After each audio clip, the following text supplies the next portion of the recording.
Good morning, everyone. My name is Paul Griffiths. I've met most of you before, my colleague Simon Barclay. And welcome to this morning's hearing where we're dealing with matter 8 on climate change. First thing I'm going to do, as has become traditional, is to hand over to the Council to make housekeeping announcements. Thank you. Morning. I think everyone who's here today has been here before, so it's probably just covering old ground, but just to make you aware that obviously if you've not signed in yet, can you do so at the table at the front of the building? There are classes in the room, in the building today, so there are people moving around other rooms. Obviously, you know where toilets are, just the corridor on the far side. And as you're aware, we are filming today. If anybody any issues with the filming, please speak to Carol Crooks and she'll move to your desk where you won't be filmed. Obviously, Wi-Fi here is very good. Log on as Citadel guest and general booth 1883. Please ensure your mobiles are turned to silent today as well. Okay, thank you. Good, thanks very much. We asked a very straightforward question. Well, just a single question on this matter. Matter 8 on climate change. I've obviously read the hearing statements and so on. I'm going to hand over to the Council to perhaps introduce this matter. Mr. Linus. Thank you, sir. The starting point for the question is that, as the question itself prefaced, sir, legislation doesn't set out any specific targets for local plans in relation to climate change. The relevant legal provision is Section 19, subsection 1A of the 2004 Act, which requires that the local plan should include policies designed to secure that the development and use of land in our area contributes to the mitigation of and adaptation to climate change. We must also have regard to national policies and advice contained in guidance issued by the Secretary of State, which will include the NPPF, obviously, under transitional arrangements. And the NPPF contains various statements of policy relating to climate change, but includes paragraph 94, which requires authorities to adopt proactive strategies to mitigate and adapt to climate change, with the footnote saying in line with the objectives and provisions of the Climate Change Act 2008. Now, as I've said, that still does not impose any specific targets on the authority. But in accordance with the legislation, the Council has developed policies to provide a proactive strategy to mitigate and adapt to climate change. As you'll see from the local strategic context in the plan, on page 5, it identifies the wider framework in which the Council operates, including its work on a climate change framework and action plan. The local plan vision on page 16 identifies the aim to deliver the plan in a sustainable way that recognises the challenges of climate change.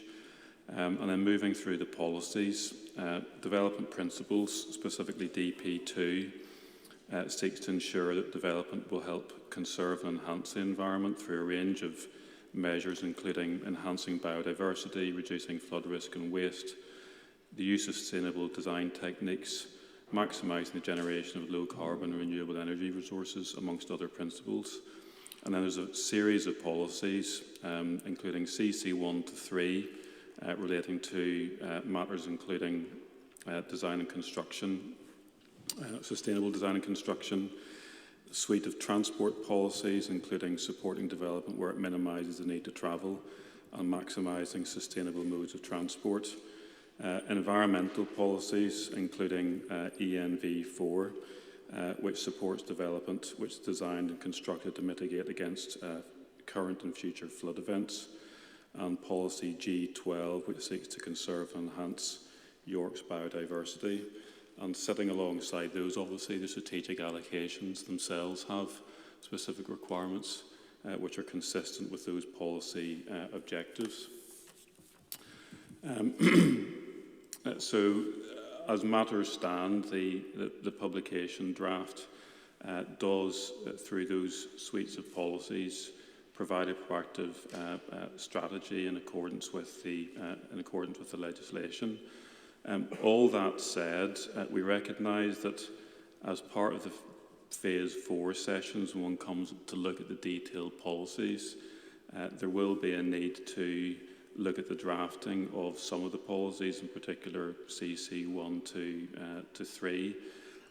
As you will have anticipated from the hearing statements, there have been changes to building regulations which came into force in June this year as a stepping stone towards introduction of the future home standard in 2025. And as you'll have seen from the CC policies, they will need to be looked at again in advance of Phase 4 just to bring them up to date in that respect. But we envisage those being matters that can be covered within Phase 4 in particular. It doesn't detract from the principles of the policies which seek to deliver on the legal requirements in the way I've identified. That's a broad introduction, sir, if that assists.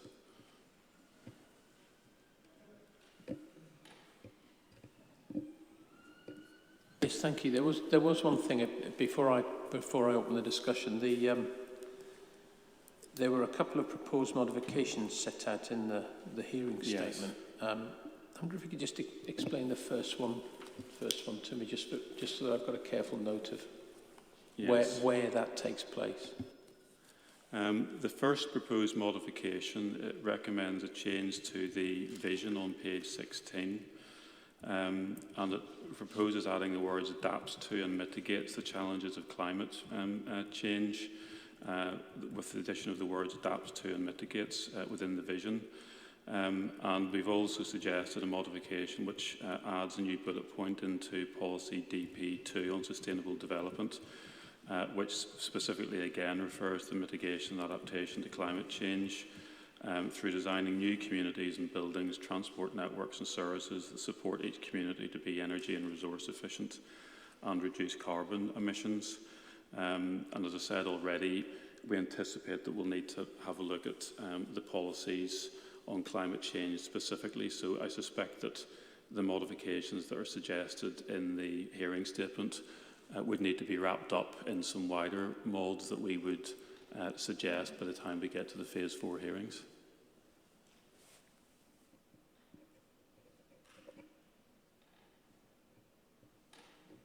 Thank you, Mr. Linus. That's helpful. Mr. Johnson, then I'll come to you. Thank you, sir. Mark Johnson on behalf of Redrow and Taylor Wimpey. We made only a relatively brief comment in our statement saying that these policies were out of date and to some extent redundant. I probably want to change that suggestion, is that having had a look at CC1, CC2 and CC3, and bearing in mind the comments just made by the Council, I think CC1, to be fair, it's a little bit of a mixture of elements which are uncertain to say the least, in that I think what CC1 is intending to do is largely to relate to new energy development proposals, and that may be wind, it may be solar. But it seems to wrap in there at the beginning a reference to new buildings having at least a 28% reduction on energy use. Now that somehow gets itself confused with CC2, which requires a 19% reduction for new buildings. I think I welcome the comments by the Council with respect to a rewrite of the three policies, but it would be useful if that rewrite can introduce the elements of the 2021 regulations and the 2025 future home standards, because there is significant strides being made forward by the government with respect to certainly the 2025 standards. But I have to say, even at this stage, the 2025 future home standard is not zero carbon, it's zero carbon ready. And what we don't quite have is all of the detail to the 2025 standard yet. But it would be fair to say that the majority of the new dwellings built under the 2025 standard will apply to this plan. So, and for those that are wondering what the 2025 standards is probably going to look like, at the moment, the thinking on that is all dwellings will have a greater level of thermal efficiency, triple glazing, underfloor heating, and in most likely the cases, probably an air source heat pump system. What that then would suggest is that also the hierarchy in CC3 might need to change, because if we are going towards that future home standards, then the hierarchy in CC3, which starts with a district network heating system, may no longer be as efficient as what the future home standards would be.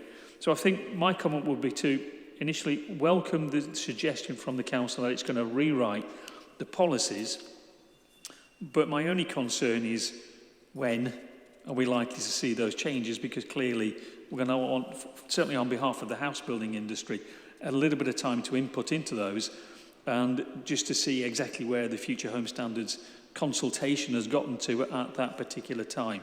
So I think overall we welcome the comments made by the council this morning, and I think it needs an absolute refresh.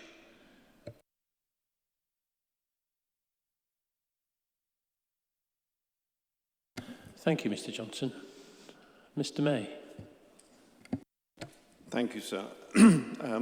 Speaking on behalf of York Civic Trust, we also welcome the statement just made that this issue will be returned to in phase 4.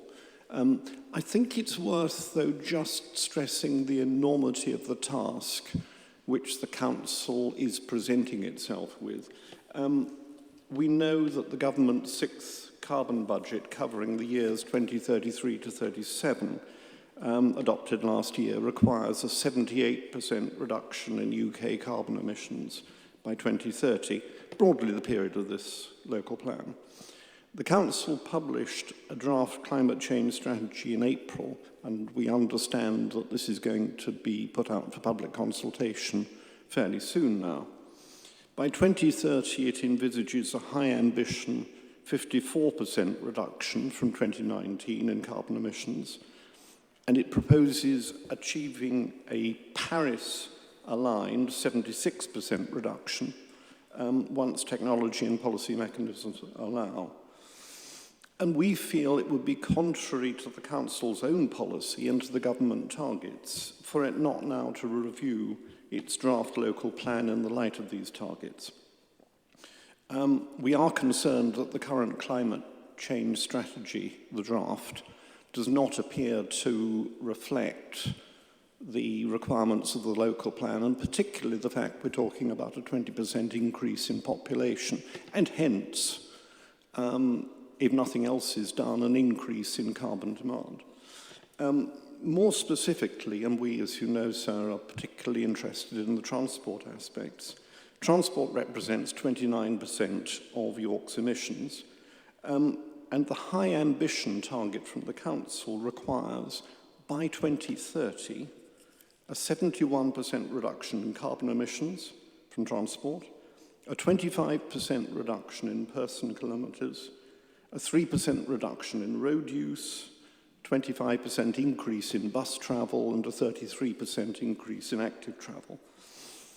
Unfortunately, the 2019 transport topic paper still provides no assessment of the impact on climate, but it does predict, as we know, a 65% increase in congestion, which suggests that it will be predicting an increase in emissions from transport. It also predicts a 20 to 25% increase in travel, which is clearly incompatible with the current climate change target. As we've argued earlier, the Council needs to identify the mitigation measures to address that increase in congestion, but it also, we consider, needs to address mitigation measures specifically for carbon emissions. And as we've already argued, this analysis will take time. And so what we would like to see, sir, is you asking the Council, indeed instructing if you feel it appropriate, to review the predictions for transport, identify the mitigations necessary to achieve these significant carbon targets, and bring forward in good time for phase 4 an analysis of the infrastructure and other measures that will be needed to achieve that. That would give us a local plan which is up to date and wholly compatible with the Council's carbon strategy. Thank you.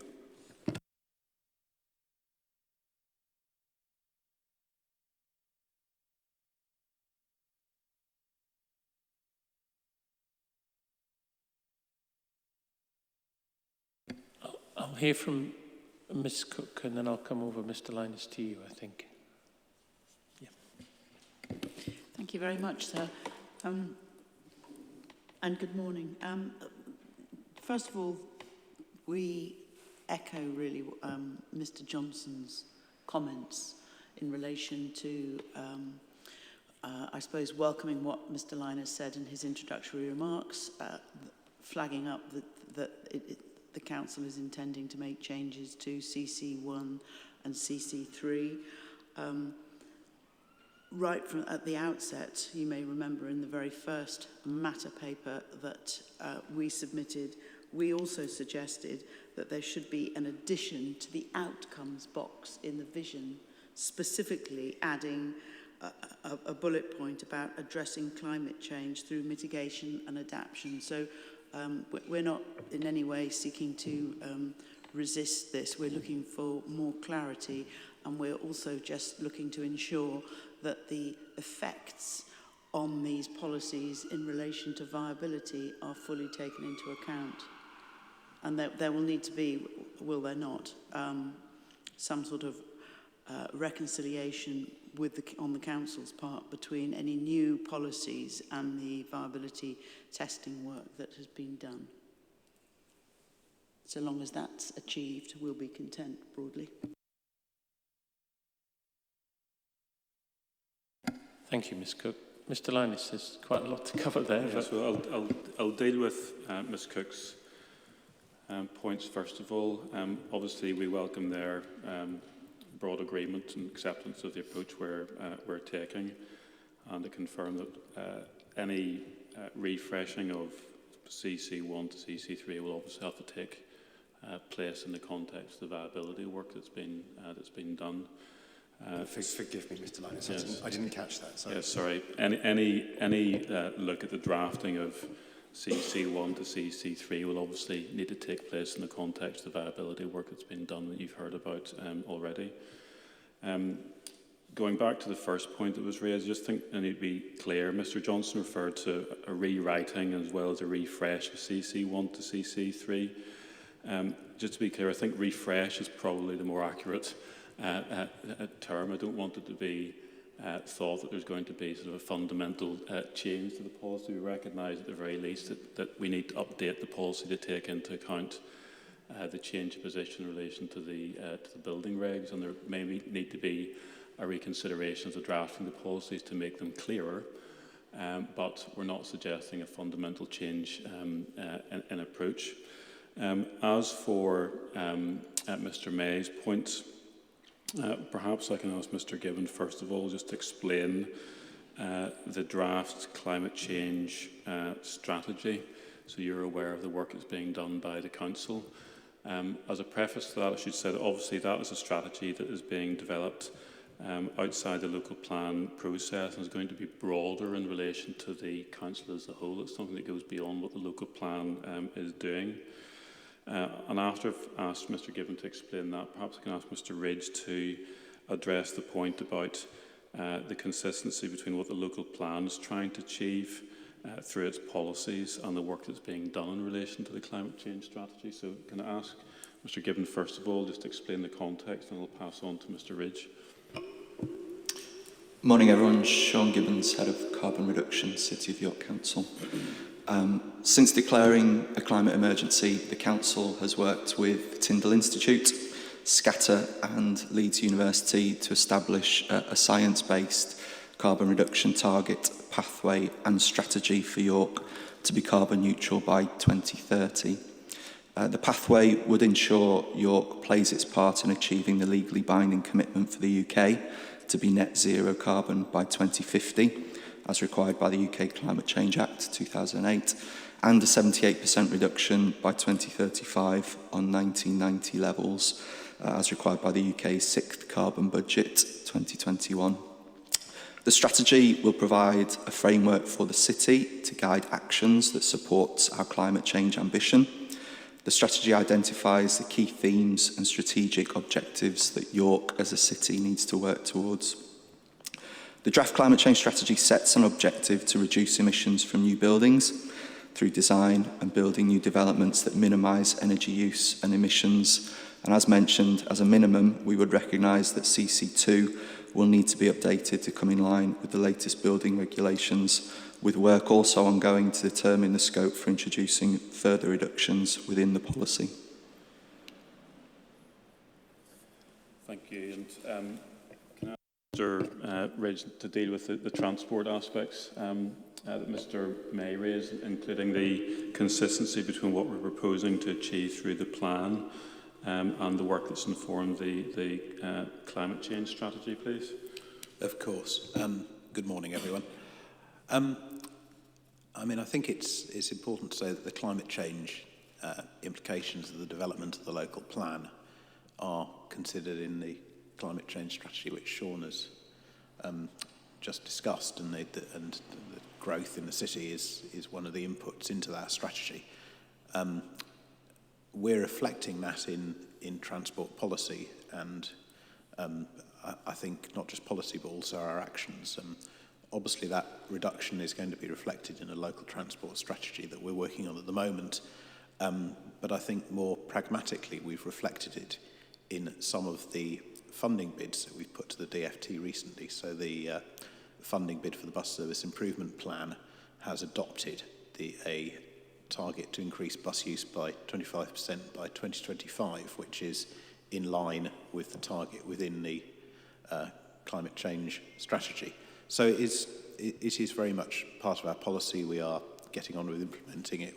The bus service improvement plan has been allocated funding of £17.5 million, and we've also won £8.5 million of funding to purchase 44 electric buses for York, after which around 55% of the bus network will be electrified.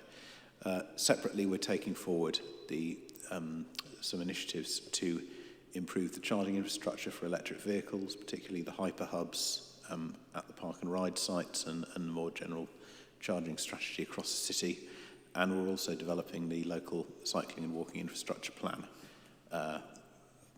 which will help increase active mode use in the city, as well as the £5 million worth also of projects that we're delivering in that area at the moment. I think in regards to the very specific comment you made about modelling and how we assess the impact of the local plan in quantitative terms, I've been speaking to our transport modellers, Woods, who assure me that it is possible. It's relatively easy, in fact, to assess the carbon impact of local plan transport projects, and we will be looking to present that to later phases of the examination. Air quality is slightly harder to monitor because you're looking at hotspots and areas where traffic's queuing and so on and so forth, but I am assured again that this is something that can be done, and we'll be looking to present some evidence on that too. I think one thing that hasn't been mentioned, which is very important in our consideration of the local plan, is an important part of Sean's, Mr. Gibbons' work on climate change generally, is the impact of more extreme weather on the resilience of some of our transport networks, particularly with regards to floods, drainage, withstanding high winds, etc., etc. And I'd like to highlight that we are taking forward various pieces of infrastructure work linked with that, particularly the work that we're doing at the moment with the Environment Agency on flood prevention for the River Ouse, because that has quite a large impact on, or positive impact on, how reliably we can operate some of our networks by making sure that major roads don't flood.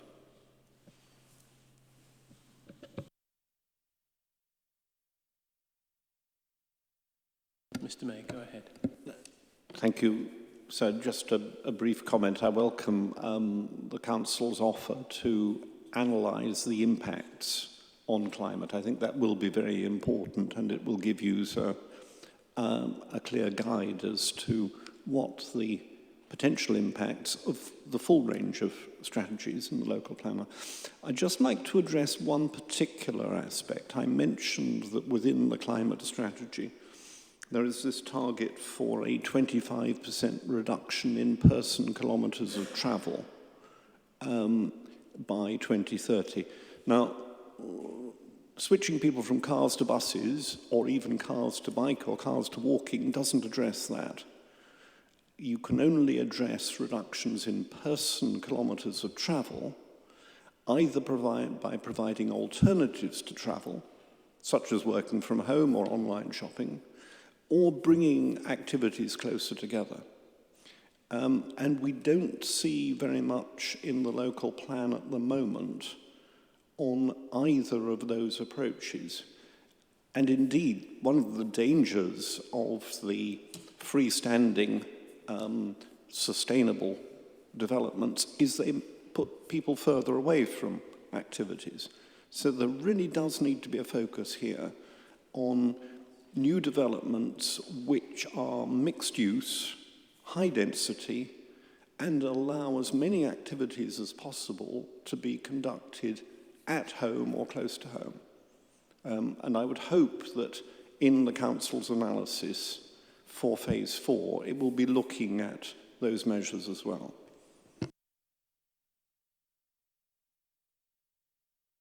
Can I just ask, Mr. May, the reduction in personal travel, is that all personal travel, including walking and cycling, or is it sort of... No, my reading, sir, is that it is all travel, and that's wholly consistent. I can let you have references if that would be helpful, with guidance, for example, to the local government associations and the Decarbonate project, and indeed other research that's looked at the really serious demands of climate reduction. It's a reduction in all travel. It's a replacement of travel by shorter journeys and alternatives to travel. I suppose I'm just wondering, in terms of impact on climate change, what is wrong with walking and cycling? Might be a good thing. No, it's a fair point, sir. And clearly walking and cycling are broadly carbon neutral. But what happens if you reduce the demand for travel by bringing activities closer to home is you make walking and cycling the option of choice. You make it easier to provide for public transport because public transport is offering a more intensive, shorter distance service.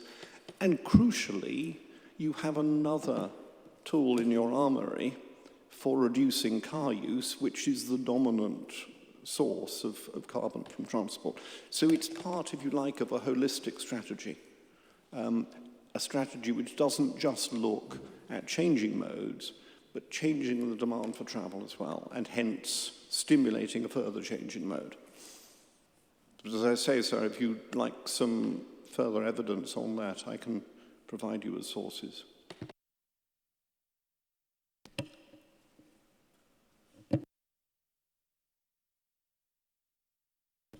Is that because if you have sustainable communities of the type that you've just described, you know, mixed communities, high density, I think you also said, then that removes the temptation to jump into one's car?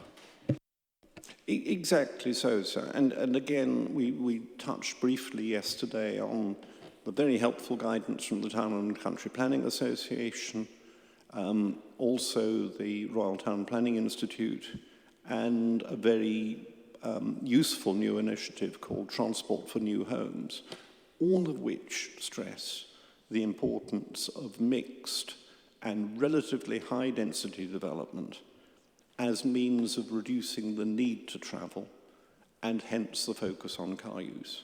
And we're not convinced at the moment that that's reflected in the plan.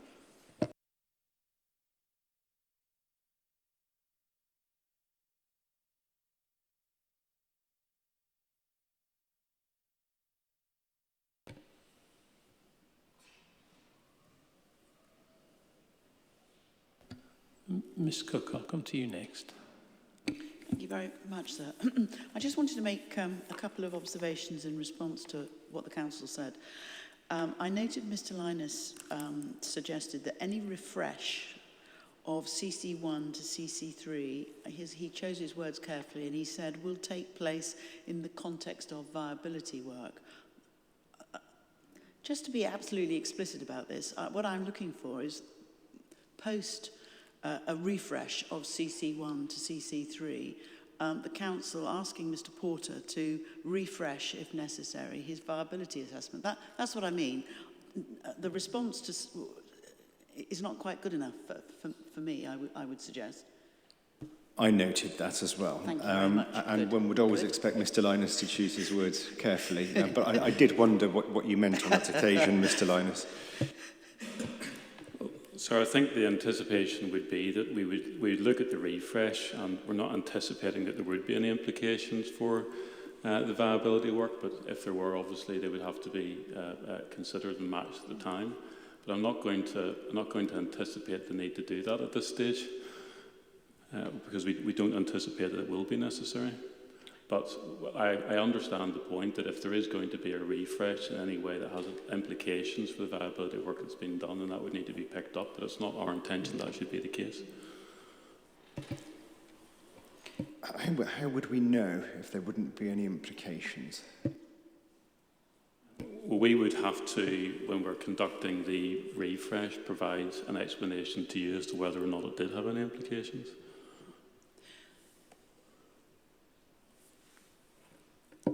Can I also just add another point? Just to pick up on what Mr Gibbons had to say, because again I noted that Mr Gibbons said that as a minimum CC2 needs to be refreshed, and he said that there's work ongoing to achieve further reduction. So it doesn't seem to me that we're necessarily going to know all the answers in any event. And that's just another factor to bear in mind. My other plea is that we seem to be all falling into, we're already talking about phase 4, and quite a lot is being promised now as part of phase 4. And my plea would be that obviously the council's already thinking about the changes to CC1 to CC3, and the sooner they publish what it is they intend to do, the better. And in particular, it would be very helpful if they publish those ahead of phase 3. Because what would be really tedious for everyone would be to have all of us saying, oh, but if we're sitting here in phase 3 and we don't know what the phase 4 changes are, we're all going to be reserving our positions, which is unhelpful for you and indeed the process. Go ahead, Mr. So I don't think we can commit to that by phase 3. The work is ongoing at the moment, which is why I said phase 4. As Ms Cook says, that's the position, for example, in relation to building regs and future home standards is evolving at the moment. There may be movement on that, even between phase 3 and phase 4. We need to keep an eye on that. But I don't think it's realistic to expect that we can get those policies amended and redrafted in advance of phase 3 while the work's ongoing. Just to clarify what has been said by Mr Gibbon, what the council is looking at is the scope to bring forward improvements in the energy efficiency standard, which align with the future home standards, but kick in before 2025. That's what we're looking at the scope to achieve, and we're looking at the scope to achieving that within policy CC2. We're reviewing that at the moment, and it will be phase 4, certainly before phase 4, before we can bring forward any changes to drafting on that basis.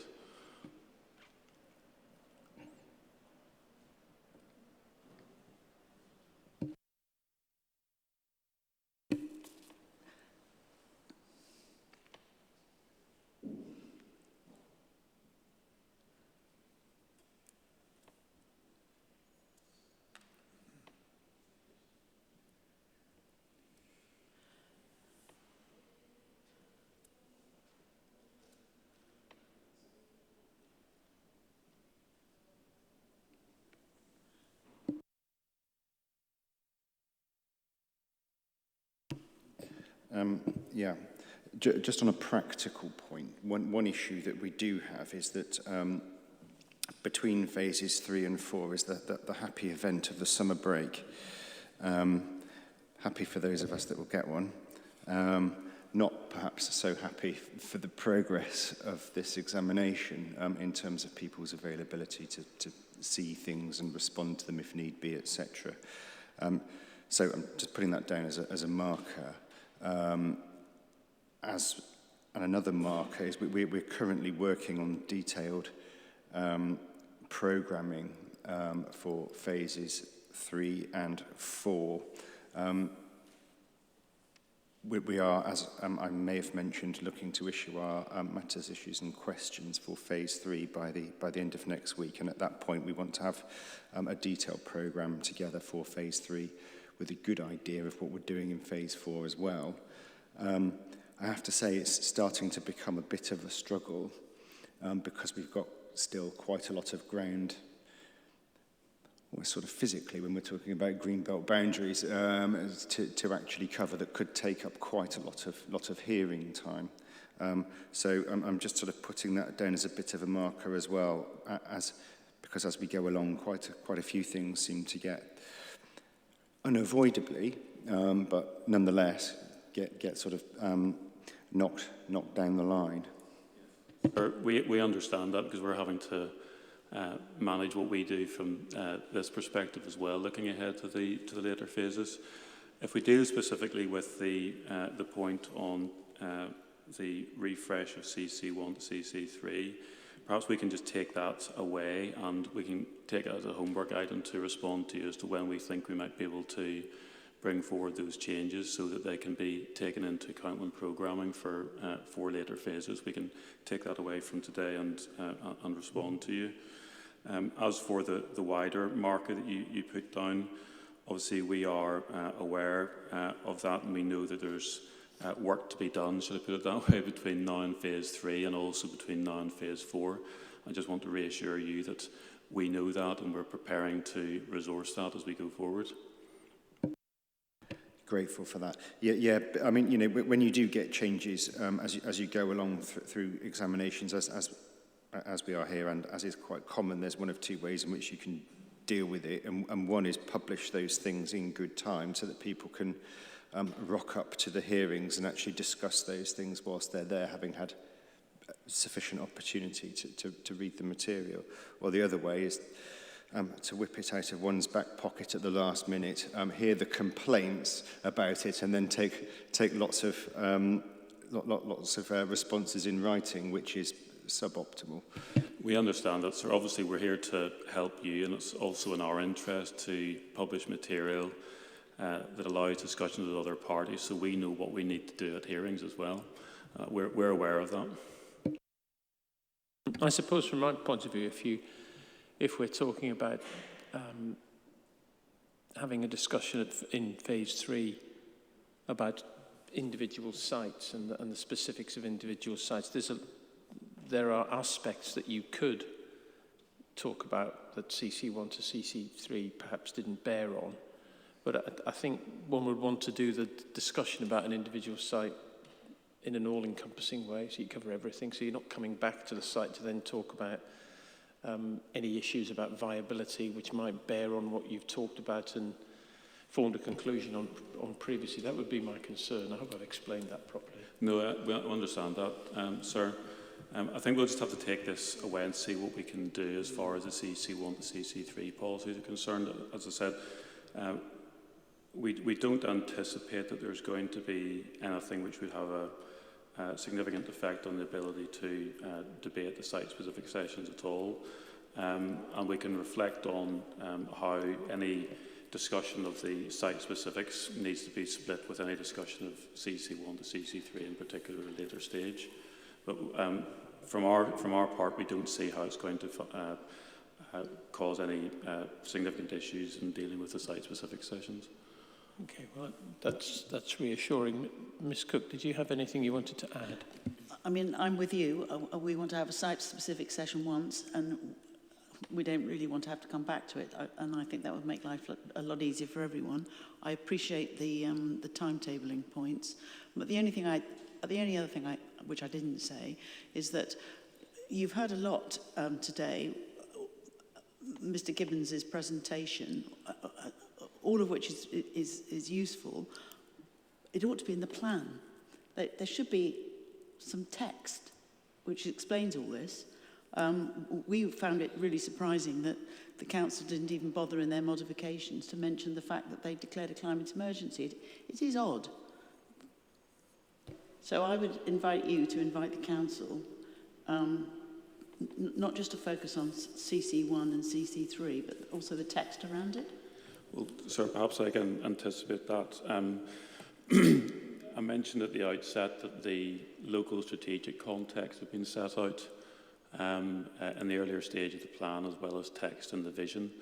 I think I understand the point Ms Cook is making. Obviously, there's text referring to the 2010 climate change document, and some of the supporting text in the earlier part of the plan will also need to be updated to reflect the current context. So we take that point, and those are textual changes which I think can come forward at the same time as any other changes. So we understand that point, and we can take that on board.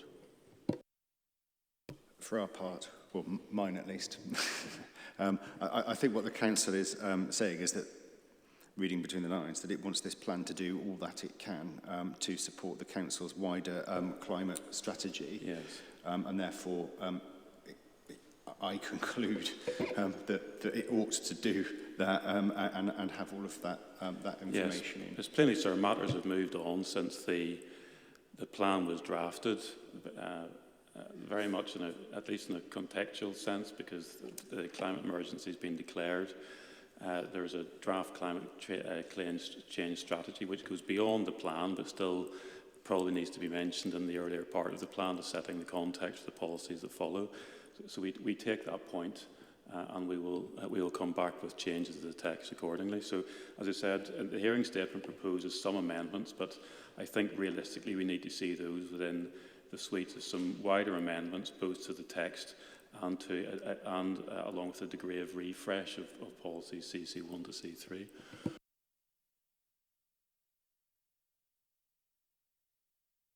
I think that would be helpful for my part too, just to confirm. I wondered if there was anything in what Mr. May returned with that you needed to address before I move on. I think, sir, I'll ask Mr. Regiselling to add just 3 short points from me.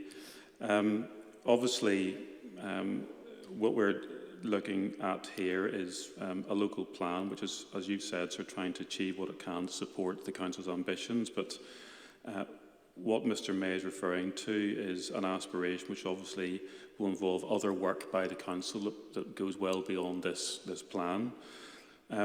Secondly, that broad aspiration is actually reflected in policies within the plan. So, for example, policy T1 supports development where it minimises the need to travel and it maximises sustainable modes of transport, including cycling and walking. So there is a policy framework which picks up on Mr. May's concern, which is actually locating development where it does minimise the need to travel. The other thing I would say is that, as we have already covered in previous sessions, the site selection sustainability appraisal work did look at criteria which included location and distance between sites and other facilities. So the work that has been done preparing the plan has taken into account factors that Mr. May has identified alongside the broader objective of climate change indeed. So we say that fundamentally the issue that Mr. May is concerned with has been taken into account in the preparation of the plan, and there is a policy within the plan which seeks to achieve the objective Mr. May is concerned with.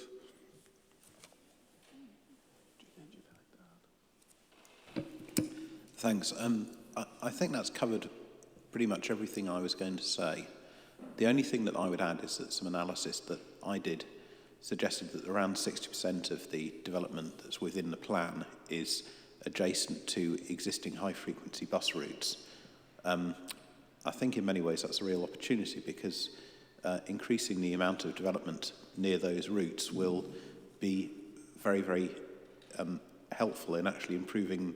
I mean, we're very lucky in this city. We have a pretty viable bus network anyway, but placing a substantial amount of new development will increase that viability, and I think that's a real opportunity because with increasing viability we should be able to increase service frequency, which will make the service more attractive for people to use, and so therefore there is a virtuous circle which is brought about by the development pattern within this plan.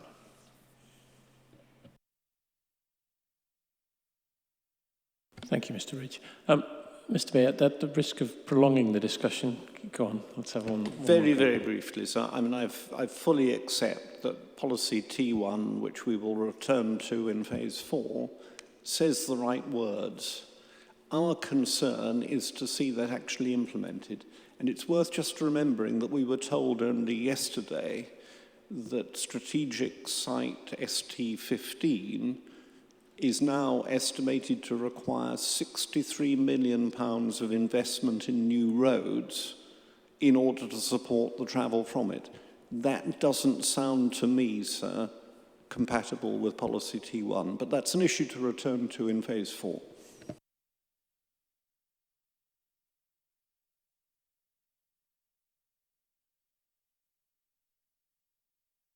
Thank you, Mr. May. Mr. Kilbane. Oh, thank you, sir. I'm Peter Kilbane, and I'm here representing York Labour on this matter, York Labour Party. I'm going to be brief because I agree with most of the comments from Mr. Johnson, Ms. Cook and Mr. May this morning. We are very pleased to hear that the Council has accepted that things have moved on since the original draft was introduced, not least in terms of legislation and government guidance that we have referred to in our submission. What I would suggest, however, is that what we are looking at here is not simply a refresh of certain aspects, but a major rewrite. So, for example, as a layperson to this, really, I'm struggling to understand how you move from a 28% reduction in emissions from dwellings, which we know is the biggest cause of emissions within the city, how you move from that, from 28% to a 75% reduction, which is going to be the minimum probably that comes in under the new homes standard. I think that's going to take a major piece of work, and we are disappointed that that wasn't taken into account before this point, and the work on that already done. Our other area of concern is in terms of carbon emissions, the almost complete lack of reference to transport within the plan to do with reducing carbon emissions. As we know, transport is one of the other major causes of carbon emissions within the city, so we would expect that to have been addressed within a local plan. I think it's all well and good really to hear that that will be addressed through a local transport plan that may or may not emerge, that may or may not be agreed, and those of us who are actually working on it at the moment think that large aspects of it are currently inadequate. Our huge concern for York with this plan is that at the moment it seems to us that it is planning for, on its own modelling, a 55 to 65% increase in congestion. In other words, grinding the city to a standstill. It's worth noting that the modelling that's been used and provided doesn't actually allow for modal shift in its modelling, so people moving from their cars onto the bike. And we don't think that the transport part of it, as we've said in earlier submissions, and in particular in relation to greenhouse gas emissions, is currently justified, and it needs to be have more work done on it. We don't think it's enough to derail the plan. We think it can be brought up to speed, and we hope that's the case because we want to see a local plan in as soon as we can.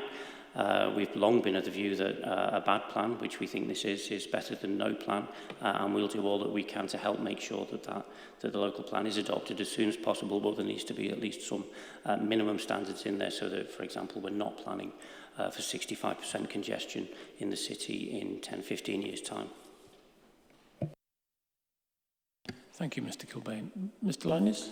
Thank you, sir. Well, we welcome the Labour Party's support in proceeding to adoption of the plan as quickly as possible. That's the first point. As for the other point that you raised about the future building standard, I think he's referring to. As I said, we're looking to incorporate that within the policy, so hopefully that concern is going to be addressed.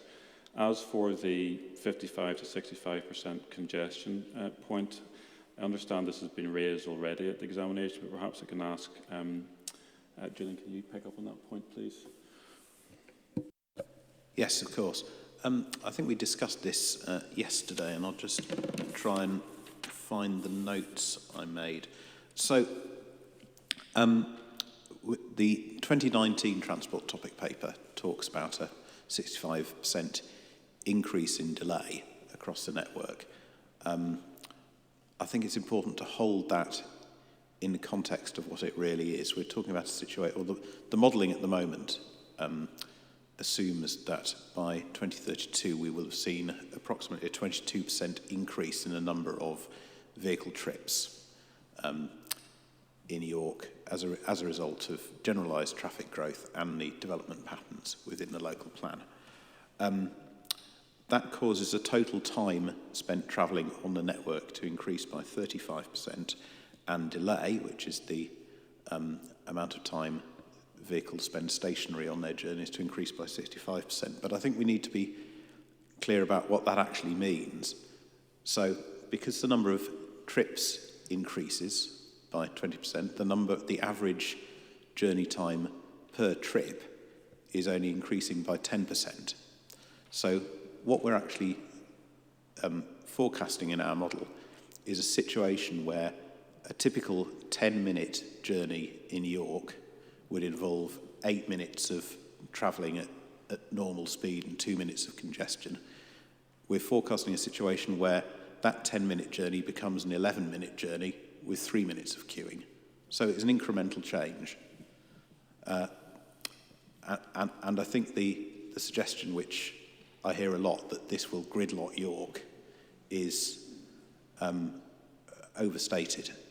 Partly because the traffic modelling is only looking at the peak hours when the network is most sensitive and doesn't model into peak. And partly because even in the peak hours we're showing an incremental increase in congestion and not an exponential one.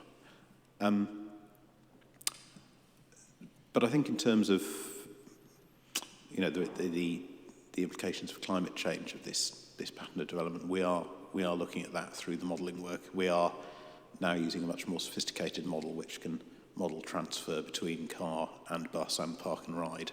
And that's the presentation of the results from that is going to be an important part of what we do moving forward.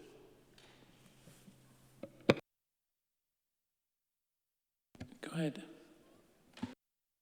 Thank you, sir. Just to make the point that the modelling, to strengthen the point really, that the modelling that is being used does not account for a shift to active travel, so it does not account for a shift from motorised travel to cycling or walking. Okay. Mr. Merritt, is your... Go ahead. Thank you. Dave Merritt, representing York Environment Forum and York and District Trades Union Council. I welcome the additional commitments that the Council has given this morning, which I think are genuinely helpful in as far as they go. Tony May has articulated extremely ably and much better than I can a lot of the issues around the transport impacts on carbon. However, I draw your attention to our written submission, because actually I think it is a much more comprehensive exposition of the issues than actually appeared in the Civic Trust's document, and part of that is with the assistance of Tony May. I think we, however, as an Environment Forum, are looking for more than perhaps the Civic Trust is. Tony pointed to the issues about how we actually get people to use walking and cycling more. You need more compact development. Basically, as Phil Bixby said for us in the Matter 1 hearings, basically being able to do the bulk of your day-to-day activities in your local area, being able to walk cycle or use public transport to get to them.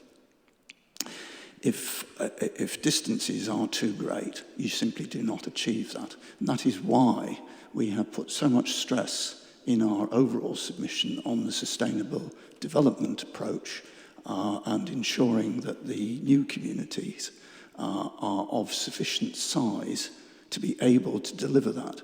If you don't do that, then in effect this local plan presents a major barrier to actually being able to turn the position on sustainable travel.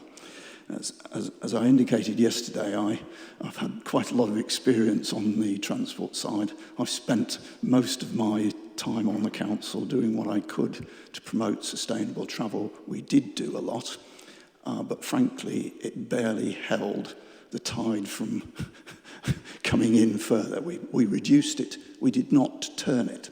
And I think the basic problem is the council has not recognised so far. I think it is moving in the right direction as a result of the work that Sean Gibbons is doing on the carbon analysis, to recognise that it actually is a massive step change in the approach that it needs to make in terms of improving bus services, improving walking and cycling facilities, but more importantly, getting compact, relatively self-sustaining communities that have the bulk of their facilities local. And that comes back to the communities of the size of around, broadly speaking, around 12 to 15k. And none of the new settlements are anything like that at the moment. And that's why we feel that there needs to be a change in the, as we outlined on Matter 4, in terms of the size of the new settlements and the distribution pattern. Julian said 60% of the sites are within striking distance of higher frequency services. That is true for Monday to Saturday services. If people are not going to rely on their car, they also have to have Sunday services, they also have to have good weekday, evening and early morning services. And it is simply not true to say that the York bus service is that good. It does not deliver anything like adequate Sunday services. There are parts of the city that virtually have none. Other parts, frankly, extremely low frequency services that just do not offer a realistic alternative for a large number of car drivers. And it's the same with the cycling. I made the point yesterday that virtually none of all the work that I did and our colleagues did developing that cycling network over the last almost 40 years. It attracts a percentage of the population, but it actually is not regarded as safe or good enough or continuous enough for the majority of the population to feel cycling is a real option for them. So there are massive investments needed both to get the public transport and the cycling and walking sorted out. So I'd make those points. I'd also flag two other issues that I think you need to take account. We've flagged in our written submission the issue of the government's new transport decarbonisation agenda and published last year. That presages a new evaluation framework, which and basically the quotes in the written submission about evaluating future transport schemes to show that they demonstrate carbon reduction. I suspect a lot of the primary car-based investment schemes that are in the current transport programme that's referred to in the doc may well struggle to get past the new tests as and when the government finally publishes them.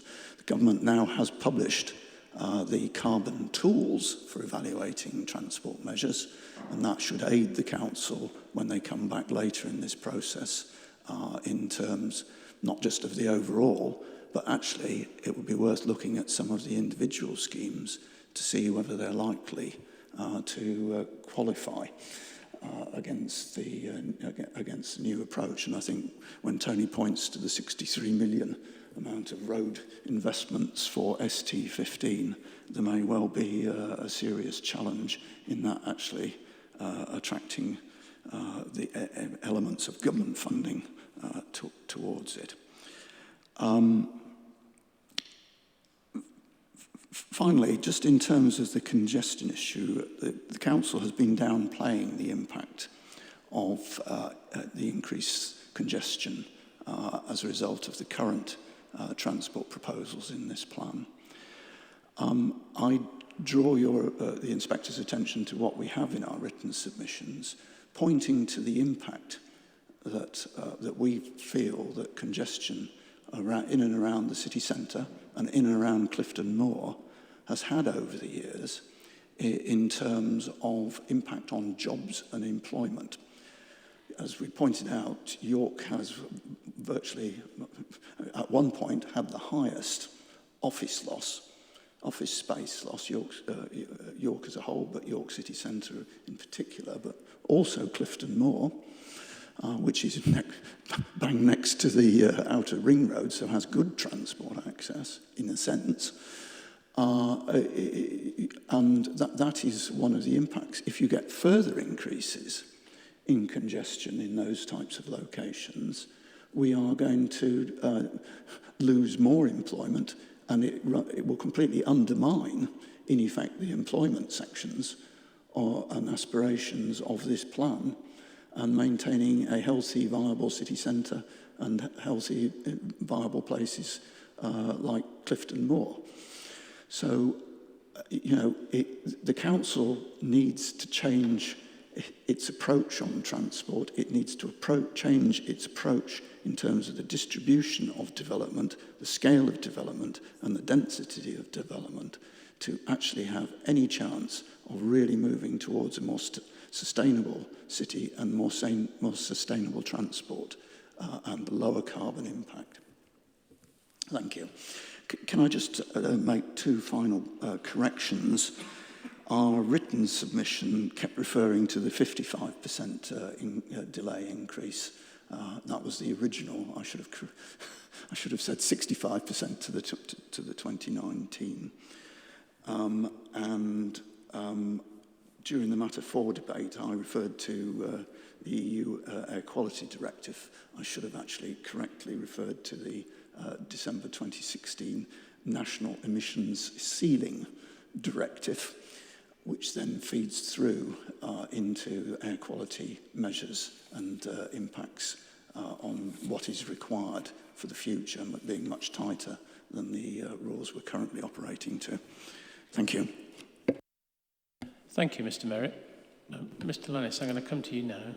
Thank you, sir. I think really what we've heard from Mr. Merritt with respect is largely a repeat of points that were raised primarily in relation to Matter 4, the spatial distribution, and I suspect the examination isn't going to be assisted by us repeating our position. You've heard it already. Although other points were raised from Mr. Merritt, I'll ask Mr. Terridge to come back on any transport-specific points, with one point in my own relation to decarbonising transport. Of course, everyone's aware of the measures that the government is proposing as part of that document, but it's not necessarily inconsistent with construction of new road infrastructure in all cases. Obviously, there's a drive to decrease car travel, but to jump from decarbonising transport to seeking to undermine the provision of road infrastructure in connection with ST15, in our respectful submission, goes too far. But subject to that general point, I'll ask Mr. Ridge if you've got anything to add in relation to the transport points raised by Mr. Merritt. I think there was a point, and maybe this is my own stupidity playing out, but there was a point that Mr. Merritt made about Clifton Moor, which I couldn't understand. That you said that congestion was resulting in a loss of employment on Clifton Moor and in the city centre. But I was struggling to understand what our remedy is. I mean, the city centre is one of the most bus accessible and rail accessible places in the country. Clifton Moor is, it does have a bus service and sustainable transport links. Were you advocating a programme of road building to relieve the congestion?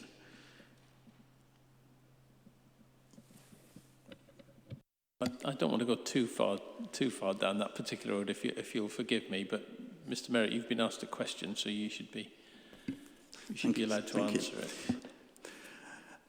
I was making the point in the sense of the importance of having an appropriate set of transport policies that avoid the further increases in congestion that we've got.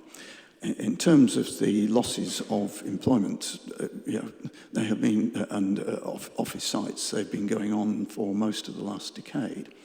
Even when I was last a councillor, we were approving, or at least I say approving, we weren't because of the removal of the change of use requirement. We were seeing losses of and conversions of Clifton Moor offices to residential, and that's continued.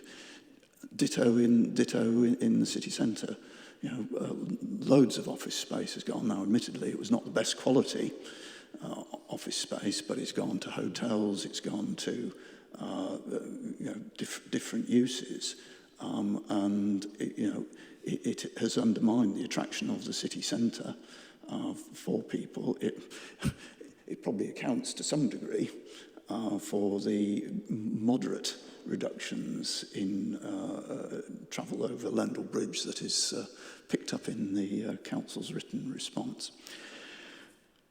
There are, in terms of how you address the issues, can I draw your attention to the document that we have referenced in our response, the work that the Civic Trust has been doing in looking at an alternative transport strategy for the city. And that envisages a range of measures, including pricing and other types of measures that will help you to address some of the challenges of how you get more motorists into the alternatives. But it's been a quite extensive piece of work with a lot of expertise, Tony's, but a lot of other people with professional expertise, and Professor Marsden, who's the head of the Leeds Institute of Transport Studies, has also been a member of that group. So I particularly draw your attention to that, because that gives you some indication of the different approach to transport that is required for this city. Thank you. I think I'll move this on. Mr. Johnson, you've had your plate up for quite some time. Yeah, sorry, sir. And as a result of that, I'm probably going to move it back, but only briefly. And these will be hopefully my last points today. But on the point about sustainable construction, I mean, and I know the council make a great deal about the climate emergency declaration, but quite frankly, every council has now got one of those. So it's not that special, and I don't think it necessarily needs to be overplayed. But clearly that's not downplaying the government's role in getting the future home standards sorted. My comments really are picking up on most of the comments made by Ms Cook, who absolutely endorsed the points made. But just to take my understanding from this, is that the council's suggestion through Mr Gibbon that they might be looking at going beyond the future home standard has now been corrected by Mr Linus, and the correction is such that the future home standard, they're now looking at potentially bringing it forward. The point I would make about that is the future home standard is out for consultation on its technologies, because the technologies are not yet fully resolved, and therefore the risk in bringing it forward is that you actually don't know what technologies are going to be in the government's recommendation. We know broadly what they're going to be, and we know the levels of energy efficiency that they're broadly aiming for, but the technologies are not quite ready, and therefore the construction streams in line to bring around, for example, air source heat pumps on 300,000 homes per year for the government's target are not quite there yet. So there is a risk in attempting to bring forward the future home standard. And then on the point of the viability testing, which I'm told is not going to be addressed again, I have to say is that the current viability testing, in our understanding, doesn't go beyond that of the Future Home Standard. And there was a conversation yesterday on that topic about Future Home Standard probably being at £6,500 a dwelling, but to go beyond that would be more, and that hasn't been tested. And therefore, if we're not going to go back to the viability, my assumption immediately is that we're not going beyond the Future Home Standards. And then finally on that point, is that there was a conversation about doing it under the site sessions, which is all well and good, but, sir, is that the Future Home Standards and the costs associated with that will impact just as much, if not more, on brownfield windfall sites. And therefore it's important to make sure we have the conversation on the costs of the Future Home Standard right now, because the council has got quite a reliance on the windfall sites, which are brownfield, which are the ones that are slightly more viability tested. And then finally, sir, on a point completely unrelated, I just echo the points made by Mr. May about the future working from homes requirement being one of the ways in which you do resolve the issue of transport. And I will return to this point under housing mix.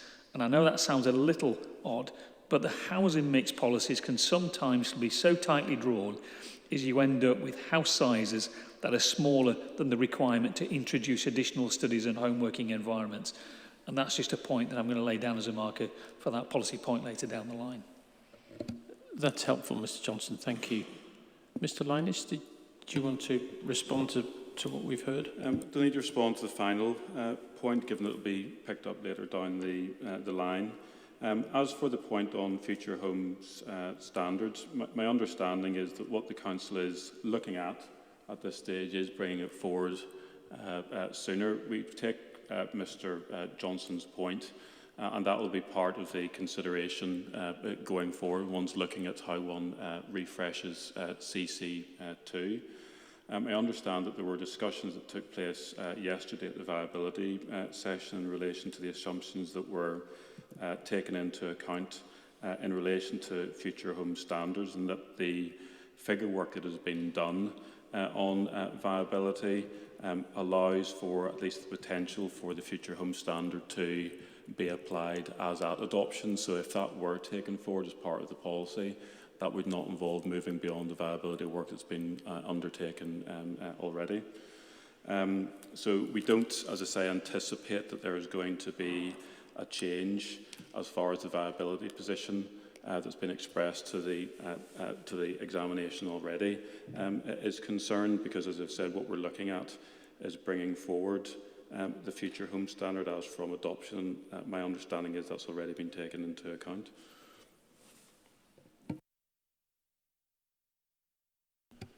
Thank you. Is there anything else? Are there any other submissions that anyone wants to make? Well, I'm grateful if we've covered everything everyone wants to. Simon, did you have anything? Yeah, again, just to put down a marker, if there is any...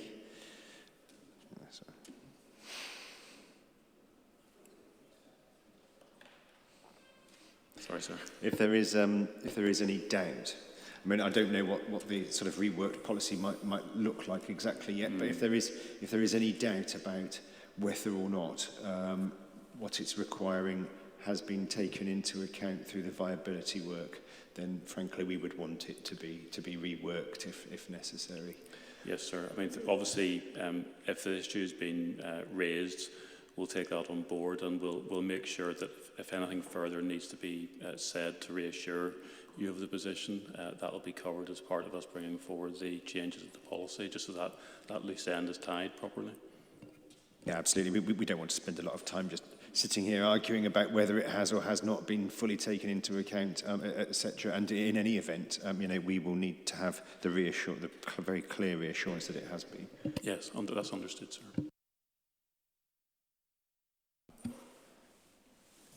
Go on. Mr. Porter. It helps. Sort of a reminder to what we said yesterday, but just to say that we have tested the future home standards of 2025 when homes are